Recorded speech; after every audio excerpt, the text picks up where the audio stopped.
Good evening, it's 8 o'clock. The top headlines tonight. India's positivity rate is up even as numbers of cases drop.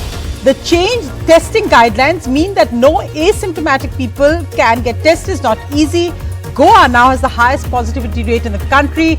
West Bengal, Puducherry, Delhi above 30% positivity.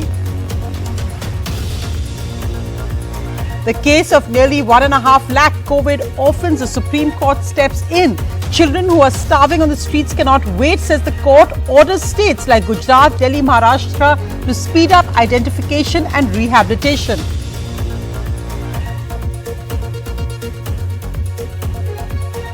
The Reserve Bank of India's latest report says that Omicron may be a flash flood but not a wave, and this means that near-term prospects have brightened.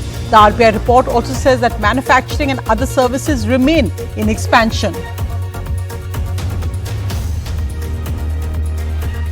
The Punjab election will now be on February the 20th, not the 14th. The election is postponed by the Election Commission because of a religious festival. The Chief Minister of Punjab, the AAP, BJP had all asked the EC to change the election date, which is extremely rare. Goa elections now in the opposition. Kejriwal and Chidambaram spark. Kejriwal says the Congress helped the BJP, not the people of Goa. This after he said he's open to a post-poll alliance. But Chidambaram retorts saying it's a contest between the Congress and the BJP. AAP and the TMC are just spoilers.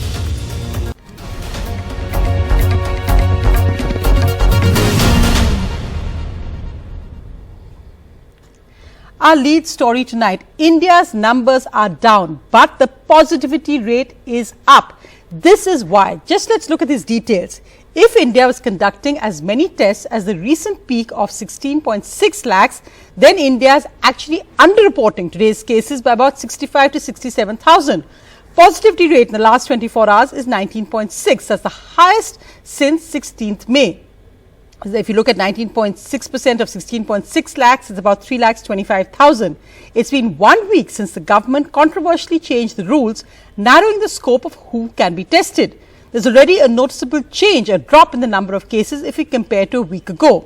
The daily cases today shown a significant fall from Monday despite the overall surge. Historically, right through the pandemic, such dips have been seen on Tuesdays. The big change can be seen if we compare the average tests and cases numbers today to those of last Monday, before the ICMR controversially changed the goalposts, blocking tests for asymptomatic contacts. And this is weekend to weekend, which factors in any usual dip in testing numbers. So there we see the differences. So are we actually seeing the real numbers? Well, the positivity is increasing. So even if we keep the numbers low, you can't hide the actual data. Look at the states today, the highest positivity rate. That's higher than India overall. India's weekly test positivity is at 15.2. Goa is more than double that at 36.1%. Remember, Goa is also voting next month. It's followed by West Bengal at 31.5% positivity. Again, civic elections coming up in West Bengal. Then Puducherry, luckily no elections here. It's at 28.8%. Delhi is at 27.8%, followed by Chhattisgarh, Chandigarh, Kerala, Maharashtra, Punjab and Haryana. So these are states where the positivity rate is all above the national average. So what actually are we achieving by changing the guidelines, by saying that asymptomatic people can't be tested? Well, case numbers go down. Does that make state governments or the central government look good? Who knows? But the fact is that you can lead to more people being infected if you're not testing asymptomatic people. Meher has this reality check on why people are now being turned away by labs. Confusion at the Delhi government's COVID testing centres after the ICMR revised its guidelines that asymptomatic individuals need not be tested. Test करेंगे पीवा नहीं तभी तो कह रहा हूं मेरे साथ वाली बिल्डिंग में मेरे नेबर पॉजिटिव है मैं नहीं मेरे को खांसी जुकाम आप जिसकी गाइडलाइन क्या है जिसके टेस्ट में पॉजिटिव एक बिल्डिंग में है उसके घर पर जाकर टेस्टिंग टीम कर रही है ये लिखवा के आए हुए हैं डॉक्टर से भैया Many people have been turned away from testing centres across the national capital. Although the ICMR does not require a doctor's prescription for a COVID test, it seems this rule is being enforced in practice. But the health minister denies this. जो fever खांसी जुकाम लग रहा है उनका test होगा और जो 60 साल के पेशेंट है अगर डायबिटीज़ है अस्थमा है ऐसा बीमारी है तो उनको करना है डॉक्टर की पर्ची की भी ज़रूरत है मैम हमें कैसे पता ना कि पेशेंट खांसी है जुकाम में 30% तो मना ही हो रहा है patient Random testing at metro stations and markets has also been stopped. For COVID testing, press 1. Private labs, on the other hand, seem to be ignoring the new guidelines. NDTV called some of Delhi's leading private labs asking for a test despite no symptoms. All assured us that that would not be a problem. The reduction in testing has led to a decrease in the COVID cases. The day after the national capital recorded its highest number of COVID cases in the pandemic so far, COVID testing began to fall and so did the cases. Since the 12th of January, testing has fallen by 37.5%, leading to a dip in the number of cases detected. The risk of under-detecting cases is that policy decisions depend on it, such as the relaxation of COVID curbs like weekend and night curfew, not to mention the probability of asymptomatic cases infecting vulnerable people. With Sushil Rathi, Meher Pandey for NDTV. And while we are now battling with a third wave, the reality is that nearly 1.5 lakh children who either lost both their parents or one parent in the last year's wave are still struggling. Today, the Supreme Court came down strongly on states for their inaction in rehabilitating these children. For 16-year-old Karan Lonke, who lives in Mumbai, life has been a struggle since his father died in May 2020. Karan and his mother have survived so far with help from relatives. Karan's father, Sanjay Lonke, was a driver with a private firm. His wife says the COVID compensation of 50,000 rupees was not enough to cover even living expenses. Karan wants to become a chartered accountant and support his mother. I am trying myself to be a CA for my successful life, so I am trying all my best. Job तो नहीं है, कुछ किधर से भी income नहीं है, ये सब हो रहा है. इसकी पढ़ाई भी अभी 12th में है वो. India's top court today came to the rescue of such children who have lost either one or both parents since the pandemic began in April 2020. A two-judge bench of Justice L. Nageshwara Rao and Justice B.V. Nagaratna said, the needs of the children who are starving on the streets cannot wait. The court is concerned about the lack of identification and rehabilitation of COVID orphans. We need action, not just statements on paper. The situation of these children will become worse in this biting cold. Give them rehabilitation wherever possible immediately. And the court has asked Delhi, Maharashtra, Tamil Nadu, Gujarat and Odisha to expedite the identification and rehabilitation of children.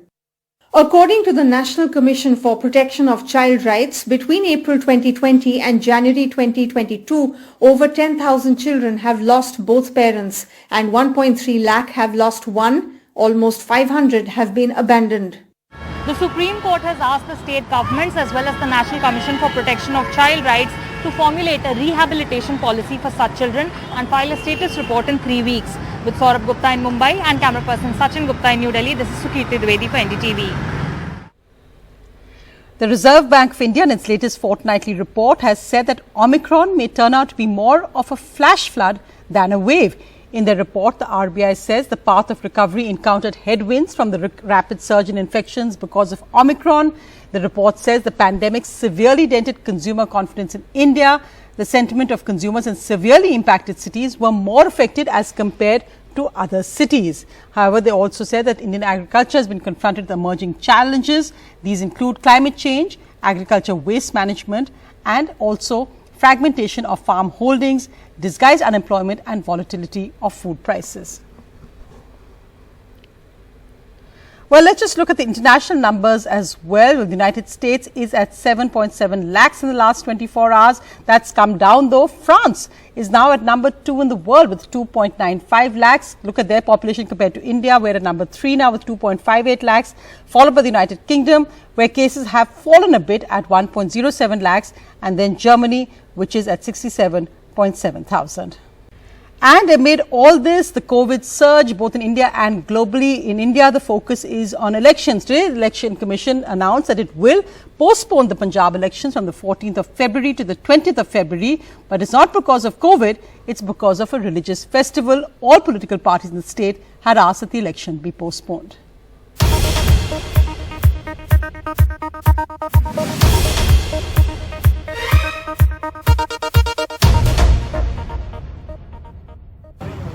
Followers of Guru Ravidas today blocked the Jalandhar's main roads, demanding the poll dates to be changed. Top political leaders backed this demand. And the Election Commission agreed to push back the voting from February 14th to the 20th. Guru Ravidas's birth anniversary is on the 16th, for which many of his followers make a pilgrimage to his birthplace in Banaras in Uttar Pradesh. आम तौर ते इस तरह होया नहीं कदे कि एक बार इलेक्शन डेट डिक्लेयर हो गई होवे ते उस तो बाद वो बदली गई होवे। ये पहली बार इतिहास होया और मैं पंजाब सरकार वालों और पंजाब दे लोकां वालों इलेक्शन कमीशन दा बहुत-बहुत धन्नवाद करदा। ਲੱਖਾਂ ਲੋਕਾਂ ਦੀਆਂ ਭਾਵਨਾਵਾਂ ਇਹਦੇ ਨਾਲ ਜੁੜੀਆਂ ਹੋਈਆਂ ਨੇ ਕਿਉਂਕਿ ਉਹਨਾਂ ਨੇ ਵੋਟ ਵੀ ਪਾਉਣੀ ਹੈ, ਉਹਨਾਂ ਦਾ ਅਧਿਕਾਰ ਹੈ, ਪਰ ਇਹਦੇ ਵਿੱਚ ਉਹਨਾਂ ਦਾ ਜਿਹੜਾ ਧਾਰਮਿਕ ਭਾਵਨਾ ਜਿਹੜੀ ਉਹ ਨਾ ਜਿਹੜੀ ਹਟ ਹੋਵੇ, ਉਹਨੂੰ ਠੇਸ ਨਾ ਪਹੁੰਚੇ ਕਿ ਵੋਟਾਂ ਕਰਕੇ ਅਸੀਂ ਜਾ ਨਹੀਂ ਸਕੇ ਆਪਣੇ ਗੁਰੂ ਦੇ ਮੱਥਾ ਟੇਕਣ। ਸੋ ਇਸ ਕਰਕੇ ਇਲੈਕਸ਼ਨ ਦੀ ਤਰੀਕ ਜਿਹੜੀ ਹੈ ਜੇ ਇੱਕ ਹਫ਼ਤਾ ਵਧਾ ਦਿੱਤੀ ਜਾਵੇ। BJP had also written to the Election Commission yesterday regarding the same, and BSP, being an ally of the Akali Dal, had also written to the EC. The poll arithmetic is pressing. According to the 2011 census, about 1 in 5 of the people in Punjab's Doaba belongs to the Ravidasiya community, a scheduled caste. Doaba comprises of Jalandhar, Hoshiarpur, Nawanshahr and Kapurthala districts. Due to their growing influence, no party can afford to ignore it, especially at the time of elections. Since physical rallies and padyatras are banned till this week, an extension in polling date will give some breather to the parties who are struggling with digital campaign. NDTV Bureau Report. And in these elections, as tickets are being distributed, you're seeing, well, smiles and tears, defections and expulsions. In Uttarakhand, powerful Minister Harak Singh Rawat expelled by the BJP, apparently because he's going to join the Congress. So he broke down today in his press conference, denying this. But of course, reports say he will join the Congress in the next few days. जो पूरा देश चला रहे हैं, एक मनगणत social media पे चले समाचार को आधार बनाकर, और इतना बड़ा निर्णय, मैं उनकी सरकार में कैबिनेट मंत्री था, सीनियर मिनिस्टर था, सबसे मेरे बहुत व्यक्तिगत संबंध थे, अमित शाह जी से, नड्डा जी से, प्रहलाद जोशी जी से, सबसे बहुत अच्छे संबंध थे। एक बार मुझसे बिना बात किए हुए इतना बड़ा निर्णय उन्होंने लिया, मुझे लगता है कि विनाशकालीन विपरीत विधि। कई बार मैं मिलिट्री साइंस का प्रोफेसर रहा हूँ, छात्र रहा हूँ, और कई बार बड़े बड़े राजाओं से, बड़े बड़े शासकों से ऐसी गलती होती है जो गलती उनके विनाश के लिए बन जाती है। कांग्रेस के साथ बातचीत होगी, अब करूंगा मैं बातचीत, तो कांग्रेस में जाऊंगा, नहीं तो मैं किसी और राजनीतिक दल में नहीं जाऊंगा। बिना सम्मिलित हुए कांग्रेस के लिए काम करूंगा। Well, moving now to Goa, where the fight is on between the non-BJP opposition. First, Arvind Kejriwal had said yesterday that he's open to a post-poll alliance. But today, after P. Chidambaram said the shows the AAP is accepting defeat in Goa, the back and forth with Arvind Kejriwal tweeting that the Congress is only helping the BJP. Once AAP and the TNC taking on the Congress to replace it as Goa's main opposition party. Now, the Aam Aadmi Party chief says he doesn't rule out a post-poll alliance, including with the Congress to keep the BJP out. अगर गोवा के लोग इस तरह का mandate देते हैं कि coalition post election करनी पड़ती है, तो नॉन बीजेपी किसी पार्टी के साथ हम कोएलिशन करने की आफ्टर द इलेक्शंस सोच सकते हैं. This at a time when the Congress and the TNC kept up their sparring over the TNC's offer of an alliance.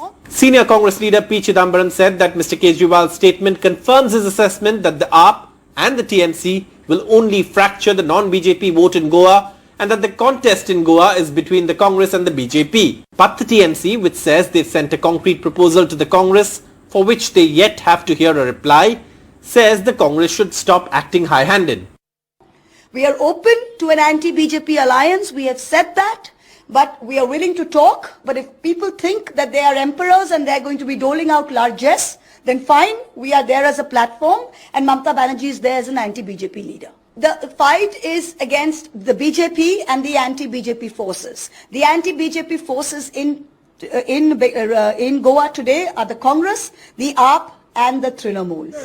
But all is not well in the BJP's house. BJP veteran Manohar Parikar's son Utpal Parikar has protested the BJP's decision to field controversial MLA Babush Monserrat from his late father's Panjim seat, staking his own claim for the seat. Not possible, says the BJP. मनोहर भाईंनी निश्चितपणे गोव्यामध्ये Bharatiya Janata party establish करण्याकरता भरपूर काम केलेलं आहे. पण केवळ मनोहर भाईंचा किंवा एखाद्या नेत्याचा मुलगा आहे म्हणून भारतीय जनता पक्षात तिकीट मिळत नाही. The Shiv Sena Sanjay Raut proposed that all non-BJP parties united to back Utpal. आम्ही सगळे जे त्याच्या पाठीशी उभे राहिलो त्याच्यामुळे भारतीय जनता पक्षाला उत्पल परिकरांचा विचार करावा लागतोय, तो केला जातोय दिल्लीमध्ये, हे पण तुम्हाला मी सांगतो. पण नाही झालं आणि उत्पल परिकर अपक्ष लढणार असतील तर सर्व राजकीय पक्षांनी मतभेद विसरून उत्पल परिकरांच्या मागे ठामपणे उभं राहावं अशी आमची भूमिका आहे. The opposition space in Goa is crowded, and while the sparring is something the BJP enjoys, a post-poll alliance could pose a massive challenge if it does not get a clear majority. In Mumbai, Saurabh Gupta, NDTV.